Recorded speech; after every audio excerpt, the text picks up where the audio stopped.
Episode 23, Yi Bingshang offers a plan to capture Xiao Lin. Pian Ran found Yi Qingyu. She said that last night she was impulsive after drinking, and told Yi Qingyu not to take it seriously. Pian Ran wants to get the antidote from Yi Qingyu and leave the capital.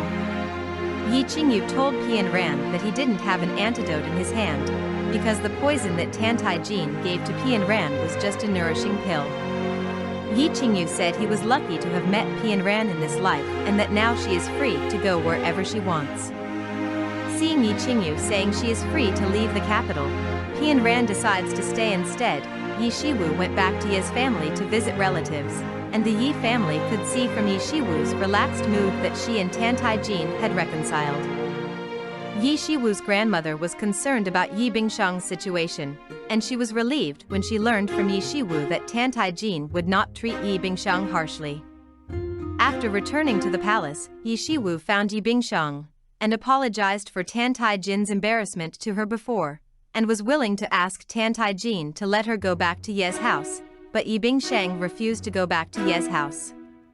She was unwilling to give up on Tantai Jin. She intends to find another way to make Tantai Jin admire and fall for her.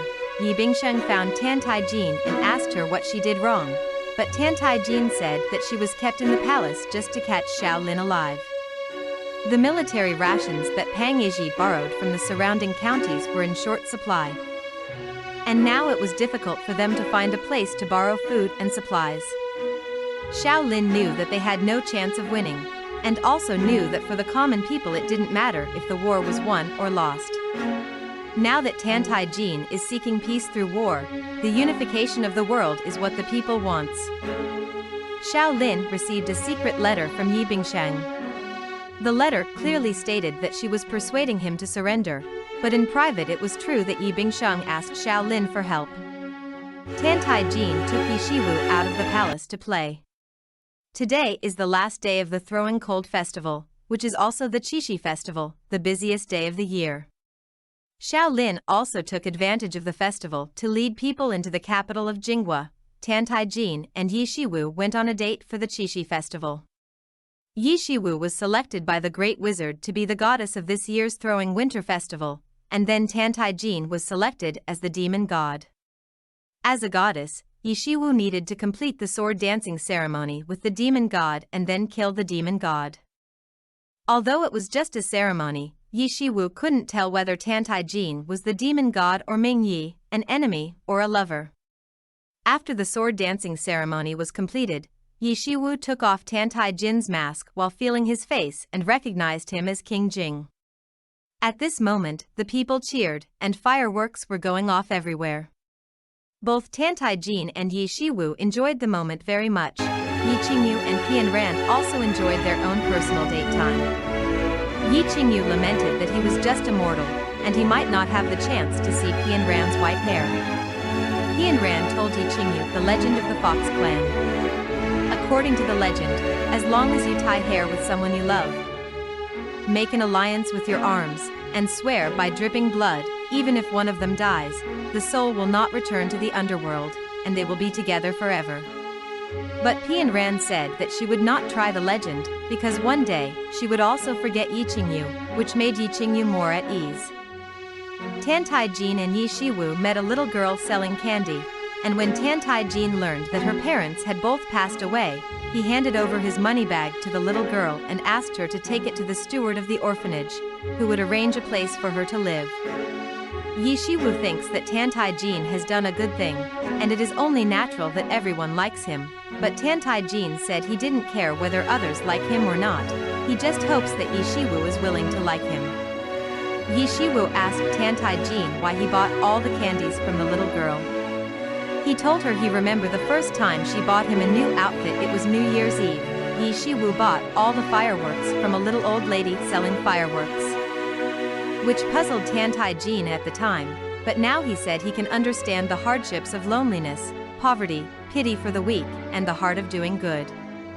He can empathize with these sufferings, and now he wants to do his best to help more people. He told her he learned all these things from Yi Shiwu. They were hiding from the royal guards on the bottom of the Mo River. Tantai Jin can feel love and warmth from Yi Shiwu.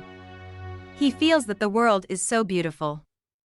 Seeing Tantai Jin's change, Yi Shiwu wanted to tell him about the evil bones, but was unexpectedly interrupted by Erbayu, who rushed over. Yi Bingshang used herself as a bait to lure Xiao Lin to come. Xiao Lin sneaked into the Jingwa palace with an assassin to assassinate Tantai Jin. The war between the two countries was peaceful for the first time, and killing Tantai Jin would make the people suffer from war, so he had no intention of killing Tantai Jin. Xiao Lin presents the Jade Seal of the Shang Kingdom and asks Tantai Jin to issue an order to withdraw the troops and stop the war. Tantai Jin had known about the opponent's assassination plan. How could he agree with Xiao Lin's idea? Xiao Lin is willing to gamble and admit defeat, willing to be caught. On the other side, Pang Izhi found Yi Bingshang in the palace and wanted to take her out of the palace. At this time, Pianran stopped the group of people, and Yi Bingshang retorted that Pang Izhi had brought someone to hold her hostage. Yi Shiwu learned that someone had assassinated Tantai Jin, and rushed to find that it was Xiao Lin who tried to assassinate Tantai Jin. Yi Shiwu wanted to plead for Xiao Lin, but seeing Tantai Jin's attitude, she had to give up that idea temporarily. Pianran wounded Pang Izhi and the others. She wanted to take Yi Bingshang to see Tantai Jin, but unexpectedly discovered that Yi Bingshang had her own love power in Yi Bingshang's body. Pianran wanted to force Yi Bingshang to tell why it was in her body, because it was supposed to be in Pianran's husband's body when he died in battle. Yi Qingyu suddenly appeared to stop her from hurting Yi Bingshang, which made Pianran very angry. Tantai Jin asked Xiao Lin to hide in the dark temporarily, and at this time, Pianran brought Yi Bingshang. Tantai Jin praised Yi Bingshang's contribution today. Xiao Lin and Yi Shiwu knew that it was Yi Bingshang who deliberately sent a letter to lure Xiao Lin to come to the rescue. Hearing Yi Bingshang's words that it would be convenient for Xiao Lin to sever righteousness after returning from Shenghua, Xiao Lin was very sad.